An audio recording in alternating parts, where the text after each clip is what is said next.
Have you ever thought that a volcano, one of nature's most destructive forces, could actually be a lifesaver? It sounds completely backward, I know.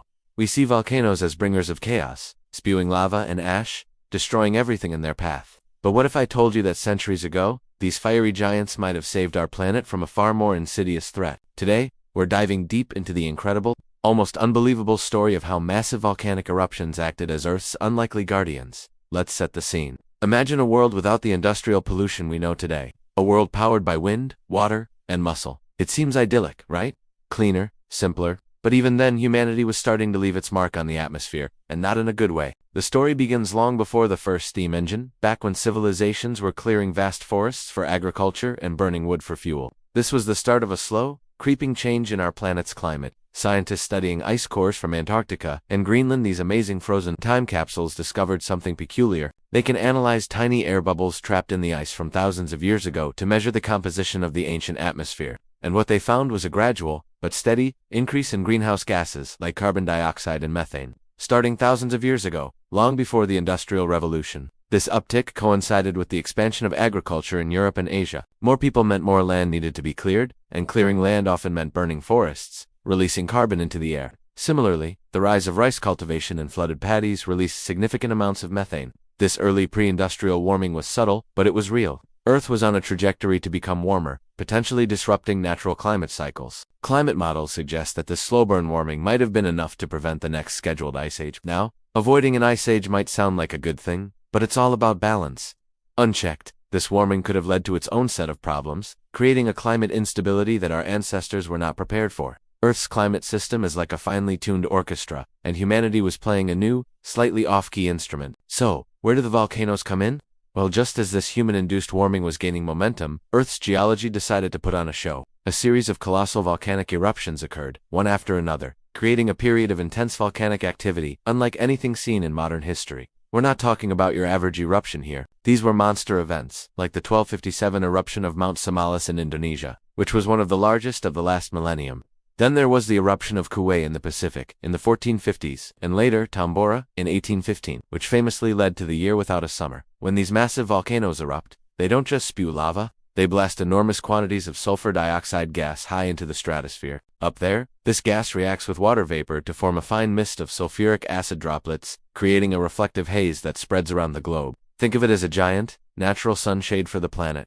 This aerosol layer blocks a portion of incoming sunlight, reflecting it back into space before it can warm the Earth's surface. The effect was dramatic. Each of these major eruptions triggered a period of global cooling that lasted for several years. Temperatures plummeted, summers became cooler and wetter. We have historical records from all over the world describing crop failures, famines, and strange weather patterns that correspond perfectly with the dates of these eruptions. For example, after the Samalas eruption in 1257, chronicles from London to Korea describe a persistent dry fog, dimming the sun, and leading to brutally cold winters and failed harvests. Now here's the fascinating part. Researchers believe that the cooling effect from this string of powerful eruptions essentially hit the reset button on the pre-industrial warming trend. The slow, human-caused temperature increase was repeatedly counteracted by the sharp, volcanically induced cooling. It was a planetary tug-of-war.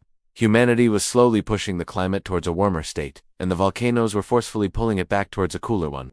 This period of intense volcanism, often called the Little Ice Age, which spanned roughly from the 14th to the 19th century, wasn't just a random cold snap. It seems it was sustained, at least in part, by these geological events. The cooling was so significant that it allowed Arctic sea ice to expand and glaciers and mountain ranges around the world to advance. The planet was given a temporary reprieve from the warming it was experiencing.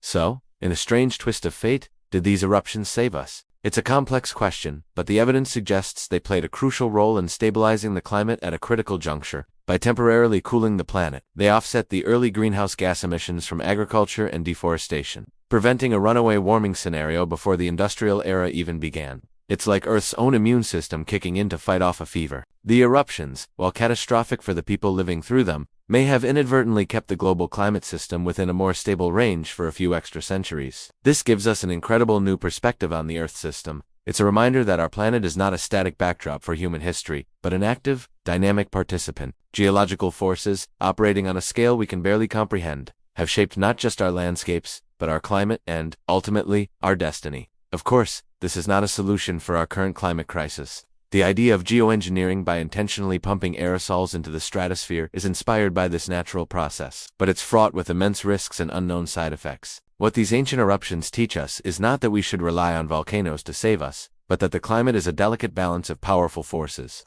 The story of how these fiery mountains put the brakes on early global warming is a humbling reminder of Earth's power and the intricate connections that govern our world. It's a testament to the fact that sometimes the greatest acts of destruction can have the most unexpected and, in a way, life-saving consequences. Thank you so much for joining me on this journey into Earth's deep past. If you found this story as mind-blowing as I did, make sure to hit that like button and subscribe for more explorations into the incredible science of our world. See you in the next video.